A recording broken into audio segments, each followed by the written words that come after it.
Nearly 2/3 of SNAP benefits are children. But when Republicans push these cuts, they act like they're punishing the lazy adults. No, they're punishing children. Hunger exists by design. Food isn't a luxury. It's not a prize you win for being productive enough. People shouldn't have to prove their worth in order to eat. You ever notice how MAGA Jesus doesn't feed the hungry? He just turns bread into bullets? Because that's exactly what it feels like every time Trump and his Republican choir decide to fix programs that keep people alive. This summer, Trump dropped what some people like to call the dumb, cruel bill. Lives up to its name. A bill so mean-spirited, over $1 trillion cut from Medicaid, CHIP, and the SNAP benefit program, or better known as food stamps. And the wild part?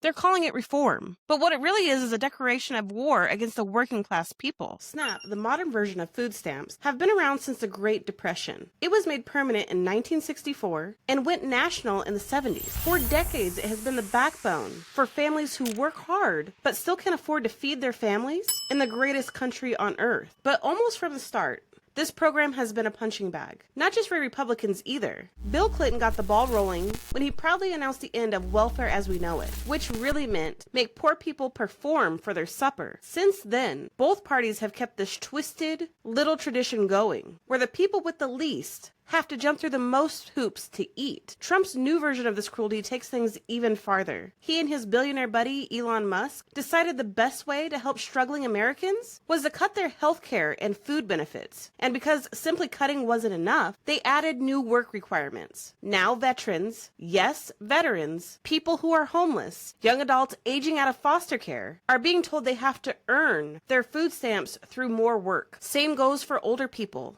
parents with kids. Basically, anyone who doesn't fit Trump's definition of deserving. You can almost hear the reasoning in their heads. If you're poor, it's because you're lazy. If you're hungry, it's your fault. They say work makes you free. Who else said that? Now here's the real impact. Over 42 million people rely on SNAP to survive. And here's the fact that the media conveniently leaves out. 42% of SNAP recipients are white Americans, the very demographic politicians pretend doesn't exist when they talk about welfare queens and lazy people. A big chunk of SNAP recipients live in states that have exemptions protecting them from these new harsh rules. But on October 3rd, Trump's administration just changed its mind. They rescinded the waivers, forcing states like New York to implement the new work registrations by November 1st. That puts food at risk for over 3 million New Yorkers and millions more across the country. The Congressional Budget Office says at least 4 million people will lose part or all of their benefits. But we'll probably never know the real number because Trump also killed the annual food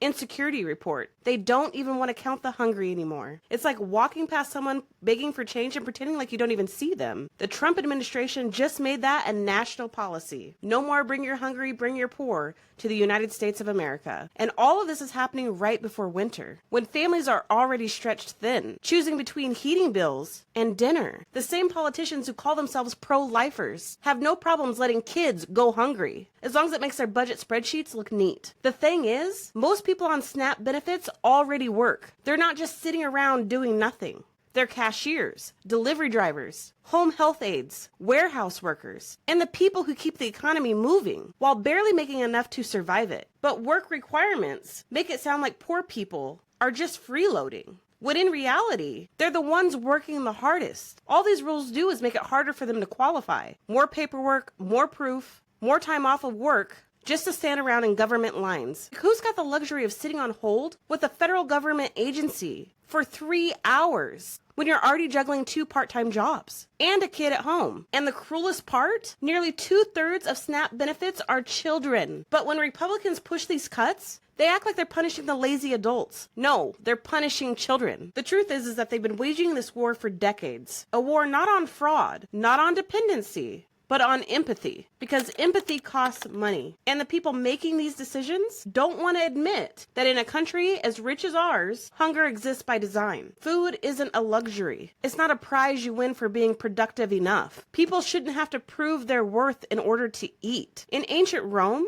the government distributed free grain to the people. But in modern America, we tell struggling parents to pull themselves up by their bootstraps right before we steal their boots. So when Trump and his followers talk about making America great again, ask yourself, Great for who? Because from where I'm standing, it looks like we've traded in our compassion for cruelty. We've turned bread into bullets. And every time we do, another family goes hungry. Not because they've failed, but because their leaders thinks feeding them makes their country look weak.